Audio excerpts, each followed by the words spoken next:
안녕하세요, 여러분. 오늘은 노인분들의 만성질환인 골다공증과 당뇨에 대해 함께 알아보도록 하겠습니다. 내용을 다루기에 앞서 노년기에 두 질환이 가장 많이 나타나는 이유는 무엇일까요? 골다공증이 노년기에 많이 나타나는 첫 번째 원인은 연령에 따른 자연스러운 뼈 밀도 감소입니다. 우리의 뼈는 연령이 들면서 호르몬 수준 변화와 함께 더 얇아지고 약해집니다. 또한 노년기에는 신체 활동량이 보다 감소하기 때문에 충분한 신체 활동을 하지 않으면 뼈가 더 쉽게 손상될 수 있습니다. 다음으론 충분하지 않은 영양 섭취, 외부 활동으로 인한 영양소 부족이 원인이며 마지막으로 갑상선 기능 저하증이나 류마티스 관절염과 같은 골다공증 위험을 증가시키는 질병들과 연관이 있습니다. 당뇨가 노년기에 흔한 질병인 이유는 노화로 인해 인슐린 분비가 원활하지 않아 고혈당을 유발하고 당뇨의 발병을 촉진할 수 있습니다. 또한 노화로 인해 신장 기능이 저하되는 경향이 있는데 이는 혈당을 체외로 배출하는 데 관여하는 신장의 기능을 감소시킬 수 있으며 결과적으로 당뇨 발병 위험이 커집니다. 마지막으로 골다공증과 같이 고혈압, 심혈관 질환, 갑상선 질환 등 노년기에 겪는 합병증으로 인한 원인입니다. 국민건강통계에 의하면 우리나라 노인의 골다공증 유병률은 70세 이상에서 남자는 20.0%, 여자는 65.2%로 보고되어 여자 노인이 남자 노인보다 유병률이 월등히 높으며 남녀 모두 연령이 높을수록 유병률이 높았습니다. 또한 우리나라 노인의 당뇨병 유병률은 70세 이상에서 남자 28.8%, 여자 29.4%로 보고되었으며 남녀 모두 연령이 높을수록 유병률이 높았습니다. 해당 자료로 보아 두 질환은 노년기에 발병하는 매우 흔한 질병임을 알 수 있습니다. 우선 골다공증이라는 질병에 대해 자세히 알아보겠습니다. 골다공증이란 칼슘과 뼈 단백질 부족으로 인한 골밀도가 감소한 상태를 말하며 쉽게 설명하면 뼈의 강도가 약해져서 일상생활 중 가벼운 충격에도 뼈가 쉽게 부러질 수 있는 질환입니다. 자각 증상은 없고 관절통이 발생할 수 있습니다. 우리나라의 경우 50세 이상에서 여성 35%와 남성 8%가 골다공증을 앓고 있으며 이는 평균 수명이 늘어나면서 더욱 증가할 것으로 예상됩니다. 골다공증이 쉽게 나타나는 부위로는 척추, 고관절, 손목 등이 있습니다. 다음으로 골다공증의 위험성입니다. 골다공증이 위험한 이유는 뼈의 손상과 골절의 위험이 증가하면서 생활의 질이 저하될 수 있습니다. 또한 골다공증으로 인한 골절은 심한 통증과 움직임 제한을 유발할 수 있고 특히 골반이나 척추 골절의 경우 평생에 걸쳐 지속적인 통증과 장애를 초래할 수 있습니다. 골다공증은 다른 심각한 합병증도 유발할 수 있습니다. 해당 환자는 골반 골절로 인한 출혈이나 척추 골절로 인한 신경 손상과 같은 급성 합병증뿐만 아니라 만성적인 통증, 거북한 자세, 신체 기능 저하 등의 문제도 경험할 수 있습니다. 이렇게 여러분들의 일상을 위협하는 골다공증을 개선하기 위해서는 어떤 실천들이 필요할까요? 골다공증 예방 및 관리를 위한 7대 생활 수칙을 소개하겠습니다. 첫 번째, 하루 30분 이상 걷기, 계단 오르기, 테니스 등 적절한 운동을 합니다. 또한 균형을 잡고 자세를 바로 하는 운동을 매일 합니다. 그러나 골다공증이 이미 있을 경우 척추를 압박하는 운동은 피해야 합니다. 척추에 압박을 가하는 운동으로는 허리 구부리기, 윗몸 일으키기, 복부 비틀기 등이 있습니다. 두 번째, 적정량의 칼슘과 비타민 D를 섭취합니다. 칼슘이 풍부한 음식으로는 우유나 요구르트, 요플레, 치즈 등의 유제품, 멸치, 건새우, 뱅어포, 미꾸라지 등 뼈째 먹는 생선, 미역, 김 등의 해조류, 두부, 콩, 녹색 채소 등이 있습니다. 음식만으로 칼슘 섭취가 부족한 경우 칼슘 보충제를 먹습니다. 골다공증으로 인한 골절을 예방하려면 비타민 D가 하루 800IU 이상 필요합니다.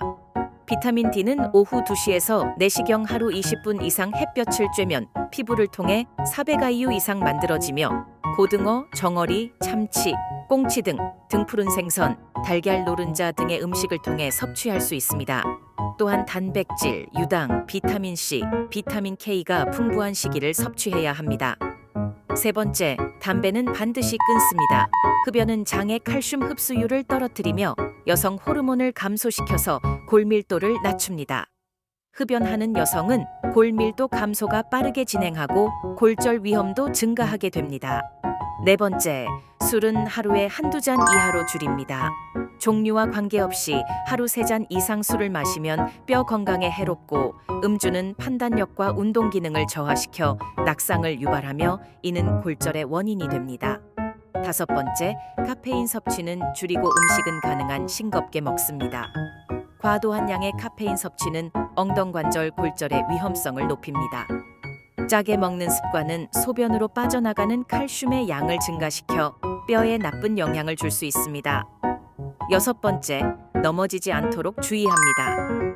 넘어지지 않도록 주변 환경을 바꾸는 것이 중요합니다. 골다공증으로 인한 골절은 90%가량이 넘어지면서 발생합니다.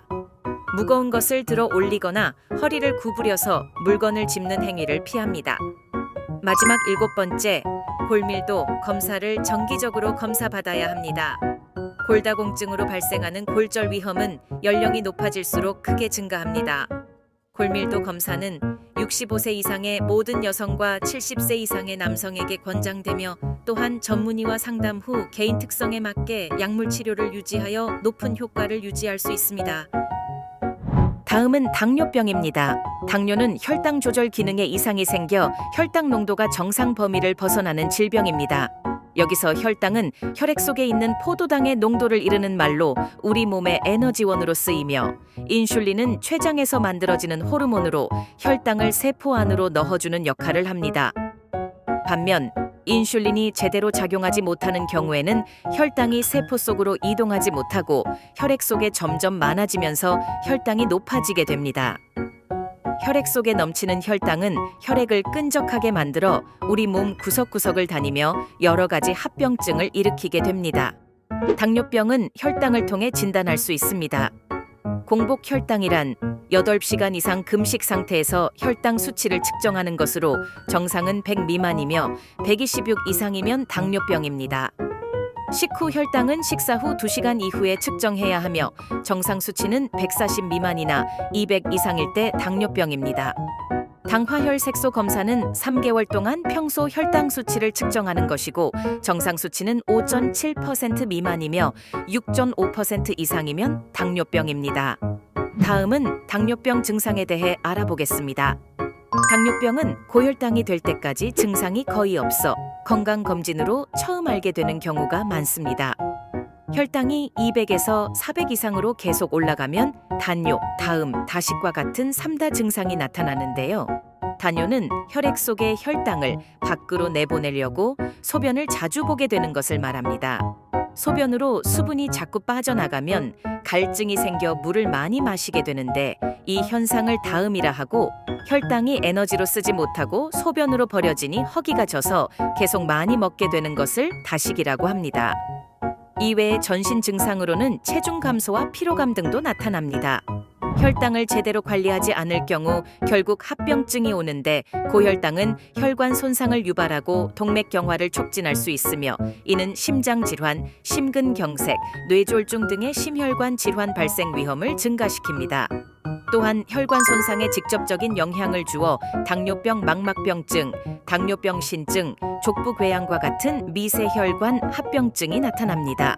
그렇다면 당뇨병을 어떻게 관리할 수 있을까요? 당뇨병 관리는 꾸준한 약물 치료와 식사 조절, 운동 관리를 비롯한 생활 습관을 올바르게 개선하기 등이 있습니다. 먼저 약물 치료는 당뇨병 환자가 식사나 운동만으로 혈당이 좋아지지 않는 경우 복용을 하여 도움을 받는데요.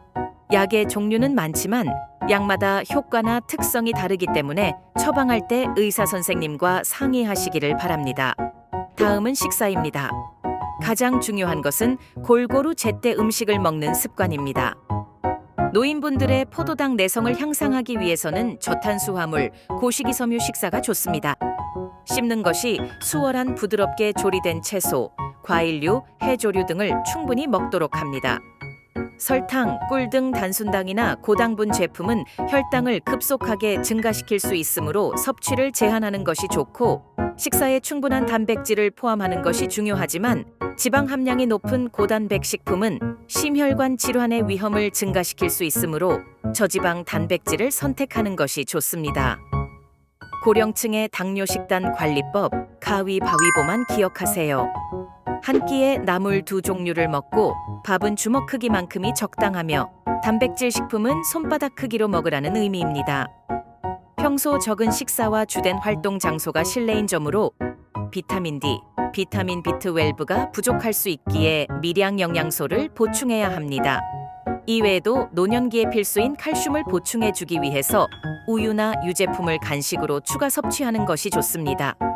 한편 과일을 먹을 땐 조심해야 합니다. 과일은 식물성 식품이라며 이를 무조건 건강에 좋다고 여기는 경우가 많지만 당뇨병 환자는 과일 과다 섭취는 피해야 합니다.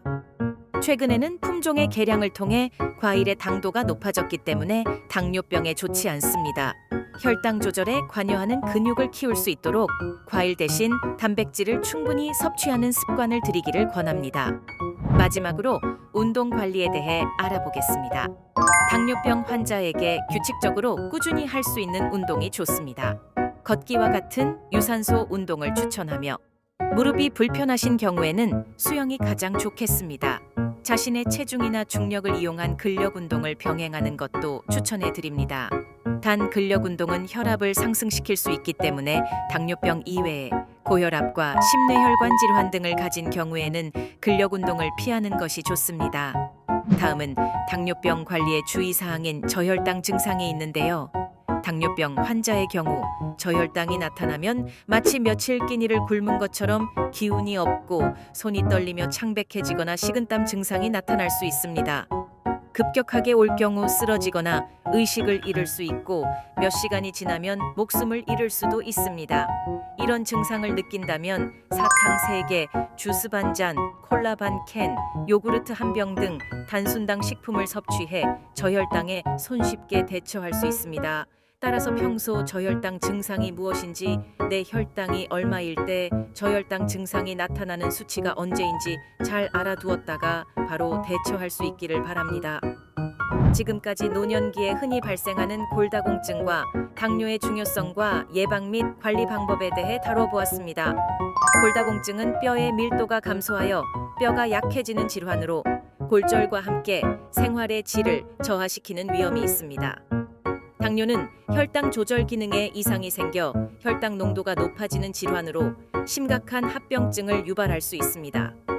영양가와 식이섬유가 풍부한 식품을 중심으로 한 식단을 구성하고 칼슘과 비타민 D를 충분히 섭취하여 뼈 건강을 지키며 당분 및 탄수화물 섭취를 조절하여 혈당을 관리하는 것이 중요합니다. 오늘 배운 내용을 통해 골다공증과 당뇨병을 예방하고 관리하는 데 많은 도움이 되길 바라며 이상으로 영양교육을 마치겠습니다. 감사합니다.